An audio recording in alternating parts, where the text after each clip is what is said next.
قال رسول اللہ صلی اللہ علیہ وسلم انہا ستکون فتنۃ، ان قریب ایک بہت بڑا فتنہ رونما ہوگا۔ حضور نے خبر دی فتنے کی۔ حضرت علی فرماتے اس پر میں نے عرض کیا، میں نے عرض کیا مل مخرج منہا یا رسول اللہ، اے اللہ کے رسول اس سے نکلنے کا راستہ کون سا ہوگا؟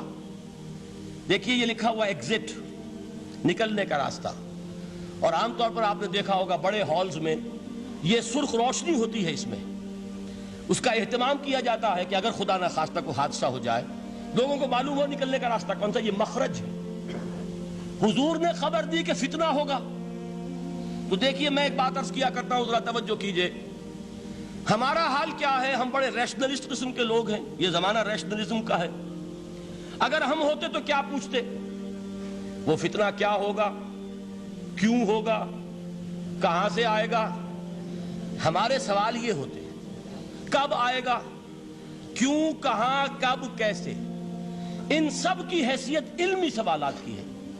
بھائی کب آئے گا ایک علم ہے، کیسے آئے گا علم ہے، کہاں سے آئے گا علم ہے، لیکن اصل جو عملی اعتبار سے اہمیت والی شے ہے، بچاؤ کا راستہ کون سا ہوگا محمد الرسول اللہ، یہ بتائیے ہم۔ مل مخرج منہا یا رسول اللہ، حضرت علی نے یہ نہیں پوچھا فتنہ کیا ہوگا، کہاں سے آئے گا حضور، کیوں آ جائے گا، کب آ جائے گا، نہیں، مل مخرج منہا یا رسول اللہ، اے اللہ کے رسول یہ بتائیے کہ جب وہ فتنہ رونما ہوگا تو نکلنے کا راستہ کون سا ہوگا؟ اس کا جواب ہے، ارشاد فرمایا محمد رسول اللہ نے، کتاب اللہ، اللہ کی کتاب ہے وہ مخرج، یہ کتاب ہے کہ جس کو تھامو گے تو فتنوں سے محفوظ رہو گے۔ اس کے بعد آپ فرماتے ہیں فیہ نبأ ما قبلکم وخبر ما بعدکم وحکم ما بینکم، اس میں تم سے پہلوں کی بھی خبریں موجود ہیں، عاد اور سمود اور قوم نوح اور قوم ہود اور قوم لوط اور قوم صالح اور آل فرعون، یہ کون ہے؟ من قبلکم، تم سے پہلے، وفیہ خبر ما بعدکم، جو کچھ تمہارے بعد ہونے والا ہے اس کی خبریں بھی موجود ہیں، لیکن وہ کیسے ہوں گی؟ وہ بٹوین دی لائنز ہوں گی، وہ بین السطور ہوں گی۔ ان کے لیے انسان کو، آپ کو معلوم ہے کہ عبارت میں سطور ہوتی ہیں اور ایک درمیان میں ہوتا ہے، ان کے کچھ لکھا ہوا نہیں ہوتا۔ You have to read between the lines۔ قرآن میں بعد میں آنے والے حالات بھی درج ہیں، لیکن اس طرح نہیں جیسے کہ پچھلے حالات درج ہیں۔ اس کے لیے ذرا ان ڈیپتھ پونڈرنگ اوور، غور و فکر اور تدبر کی ضرورت ہوگی۔ وَحُکْمُ مَا بَيْنَكُمْ، اور جتنے اختلافات تمہارے اندر پیدا ہوں گے تا قیام قیامت، ان سب کا فیصلہ بھی اس کتاب میں موجود ہے۔ وَهُوَ حَبْلُ اللَّهِ الْمَتِينُ وَهُوَ الذِّكْرُ الْحَكِيمُ، یہی تو ہے وَهُوَ الصِّرَاطُ الْمُسْتَقِيمُ، سیدھا راستہ، اور کون سا؟ یہی قرآن تو ہے۔ ہر رکعت میں کہتے ہو اهْدِنَا الصِّرَاطَ الْمُسْتَقِيمُ، اور قرآن دیا ہوا ہے اس پر غور نہیں کرتے۔ عجیب تماشا ہے ہمارا، نماز کی ہر رکعت میں اهْدِنَا الصِّرَاطَ الْمُسْتَقِيمُ، اور حضور فرمائے وَهُوَ الصِّرَاطُ الْمُسْتَقِيمُ، صراط مستقیم یہ قرآن ہی تو ہے۔ الذکر الحکیم یہ قرآن ہی تو ہے۔ وَهُوَ حَبْلُ اللَّهِ الْمَتِينُ، اور یہی ہے اللہ کی مضبوط رسی۔ آپ نے قاری صاحب سے وہ آیات سنی سورہ آل عمران کی، وَاعْتَصِمُوا بِحَبْلِ اللَّهِ جَمِيعًا وَلَا تَفَرَّقُوا، اللہ کی رسی کو مضبوطی سے مل جل کر تھامو اور تفرقے میں مبتلا نہ ہو۔ تفرقہ ہوگا تو کیا ہوگا؟ تمہاری ہوا اکھڑ جائے گی۔ آج آپ کو معلوم ہے دول عرب اگر یہ یکجا ہو جائیں، ایک دن کے لیے اسرائیل قائم نہیں رہ سکتا، امریکہ نہیں، امریکہ کا باپ اسے قائم نہیں رکھ سکتا۔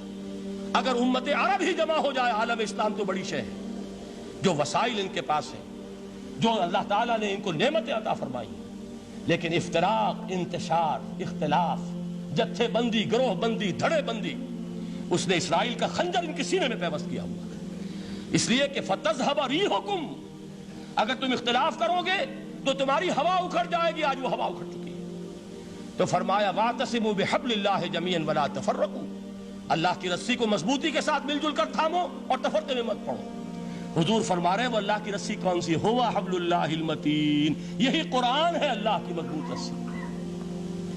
علامہ اقبال نے کیا خوب کہا ہے، علامہ اقبال نے قرآن اور حدیث کے حقائق کو جس طریقے سے اشعار کا جامہ پہنایا ہے، وہ تو خود کہتے ہیں گوہر دریائے قرآن سفتام، میں نے قرآن مجید کے دریا سے موتی نکال کر اپنے اشعار کے اندر میں نے چن دیے ہیں، میرا کام اور کچھ نہیں ہے۔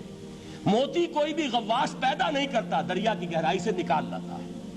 یہ میری حکمت نہیں ہے جو میرے اشعار میں ہے، یہ میں نے قرآن مجید کے دریا میں غوطہ زنی کر کے اس سے یہ موتی نکالے، گوہر دریائے قرآن سفتام۔ اب دیکھیے اسی حدیث کے اس ٹکڑے کو کیسے شعر میں لائے ہیں۔ از یک آئینی مسلمان زندہ است، پے کرے ملت سے قرآن زندہ ہست۔ مسلمان کی زندگی تو ایک آئین کے بدولت ہے، یہ آئین قرآن، جو کہا تھا کبھی قائد اعظم مرحوم نے جب پوچھا گیا تھا کہ آپ کے پاکستان کا دستور کیا ہوگا، کیا فرمایا تھا یاد کیجئے کہ ہمیں کسی نئے دستور کی ضرورت نہیں، ہمارا دستور 1400 برس پہلے طے ہو چکا ہے۔ یہ ہماری بدقسمتی ہے جو کچھ کہا تھا قائد اعظم نے کہ God has given us a golden opportunity to prove our worth as architects of a new state, and let it not be said that we didn't prove equal to the task۔ میں معذرت کے ساتھ عرض کروں گا حضرت کہ واقعہ یہ ہے کہ ہم اس کے ایکول ٹو دی ٹاسک ثابت نہیں ہوئے۔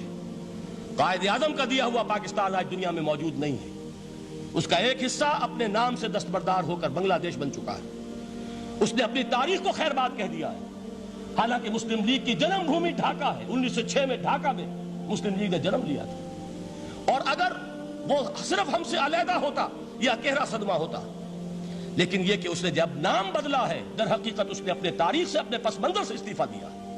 یہ ہمارا دوہرا ہمارے لیے صدمے کی بات ہے۔ کیا 2 یمن موجود نہیں ہے؟ ان میں سے کوئی ایک بھی اپنا نام چھوڑنے کو تیار ہوگا؟ کیا 2 جرمنی دنیا میں موجود نہیں ہے؟ کوئی ایک بھی ان میں سے اپنا نام چھوڑے گا؟ کیا 2 کوریا نہیں ہے؟ 2 ویتنام نہیں ہے؟ تو کیا 2 پاکستان نہیں ہو سکتے تھے؟ ہو سکتے تھے۔ میں یہ کہا کرتا ہوں کہ یہ گہرا صدمہ ہے علیحدگی، اور دوہرا صدمہ ہے، اور اس سے کہیں زیادہ بڑا کہ انہوں نے اپنا نام بدل دیا، اپنی آئیڈینٹی چینج کر دی، انہوں نے وہ نام اپنے ماتھے سے اتار کر خلیج بنگال کے اندر ڈبو دیا۔ یہ بہت بڑی سزا ہے جو ہمیں ملی ہے۔ کیوں ملی ہے؟ کہ ہم نے 25 برس تک اس قائد جس کو کہا تھا کہ وہ ہمارا آئین ہے، اس کو آئین نہیں بنایا۔ ہم نے دنیا کے سامنے جھولیاں پساری، ہم نے طرح طرح کے نظاموں کو آزمایا، لیکن اس قرآن کی طرف پیش قدمی نہیں کی۔ اللہ تعالیٰ ڈھیل دیتا ہے لیکن سزا بھی بہت سخت ہوتی ہے۔ ان بطش ربک لشدید، وہ ہم پر کوڑا برسا ہے۔ تاریخ انسانی کی عظیم ترین شکستوں میں سے ایک شکست ہے کہ جو ہمارے ماتھے پر کلنک کے ٹیکے کی طرح موجود ہے۔ اللہ کرے کہ آئندہ یہ تاریخ اپنے آپ کو نہ دہرائے، لیکن میں عرض کر دیتا ہوں آپ سے، جو ہمارے لچھن ہیں، جو ہمارا طرز عمل ہے، جو ہمارے لیل و نہار ہیں، جو ہمارا انداز ہے، اللہ کے دین کا استہزاء اور تمسخر، جس طرح اللہ کے ساتھ مذاق ہم کر رہے ہیں، اس کا شاید اس سے بھی کہیں زیادہ برا نتیجہ نکلے۔ اللہ مجھے اور آپ کو اور ارض مقدس پاکستان کو اس انجام سے بچائے، لیکن اس کے لیے کام کرنا ہوگا۔ صرف کہنے سے بات نہیں بنے گی، کمر کسنی ہوگی، ہمت جو ہے پھر انسان کو اثر نو، ایک نئی تعمیر، ایک عزم، ایک ہاتھ میں قرآن اور ایک میں تلوار لے کر یہ امت پھر دوبارہ میدان میں آئے۔ بہرحال عرض یہ کرنا تھا، اقبال کہتا ہے از یک آئینی مسلمان زندہ است، پے کرے ملت سے قرآن زندہ ہست، ماں ہما خاک و دل آگاہ اوست، اعتصامش کن کہ حبل اللہ اوست۔ تامو اس کو مضبوطی کے ساتھ، حبل اللہ یہی قرآن ہے۔ یہ یک آئینی اور پیکر قرآن کی زندگی، پیکر ملت کی زندگی جو ہے اس قرآن کی بدولت ہے۔ تو حضور نے کیا فرمایا؟ فتنے سے بچنے کا راستہ کون سا ہے؟ کتاب اللہ فیہ نبأ ما قبلکم وخبر ما بعدکم وحکم ما بینکم وہو الصراط المستقیم وہو حبل اللہ المتین وہو الذکر الحکیم۔ ایک 3 جملے اور سن لیجئے۔ هو الذی لا یشبع منہ العلماء ولا یخلق عن کثرت الرد۔ یہ قرآن وہ شے ہے جس سے اہل علم کبھی سیر نہ ہو سکیں گے۔ ولا تنقضی عجائبہ، اس کے عجائب کبھی ختم نہیں ہوں گے۔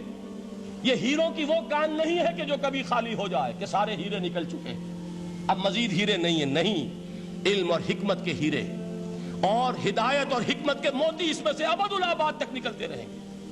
ضرورت صرف کھودنے کی ہے۔ میں نے وہ لفظ استعمال کیا تھا، آج کا قرآن کھودنا ہوگا، آج کی ہدایت اس قرآن سے نکالنی ہوگی۔ قرآن جب نازل ہوا آن دی سرفیس، بالکل ظاہر وہ تھی اس کی ہدایت جو اس دور کے لیے ضروری تھی۔ ہمیشہ کی ہدایت اس کے اندر رکھ دی گئی ہے، اس میں مضمر ہے، اس میں چھپی ہوئی ہے، اس کے لیے تدبر کی ضرورت ہے۔ کتاب انزلناہ الیک مبارک لِيَدَّبَّرُوا آیَاتِهِ وَلِيَتَذَكَّرَ أُولُو الْأَلْبَابِ، لوگ تدبر کریں، اس کی گہرائیوں کے اندر غوطہ زنی کریں۔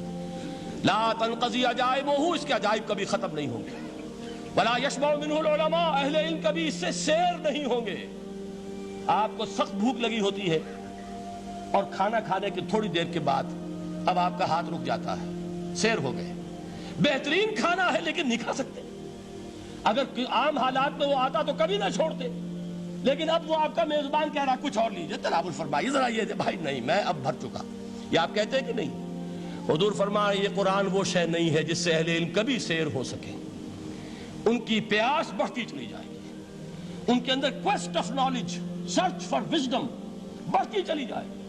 کبھی بھی انسان یہ محسوس نہیں کرے گا کہ مجھے جو لینا تھا میں لے چکا، بلکہ یہ کہ جیسے جیسے قدم آگے بڑھیں گے تہذیب کے، تمدن کے، علم کے، اتنے ہی قرآن جو ہے وہ آگے بڑھتا چلا جائے گا ہر دور کی رہنمائی کے لیے۔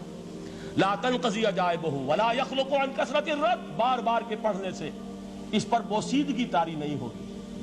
دنیا کی اور کتابیں ہیں، ایک دفعہ پڑھ لیں گے، دو دفعہ پڑھ لیں گے، تین دفعہ پڑھ لیں گے، چار دفعہ پڑھ لیں گے، پھر جی نہیں چاہے گا۔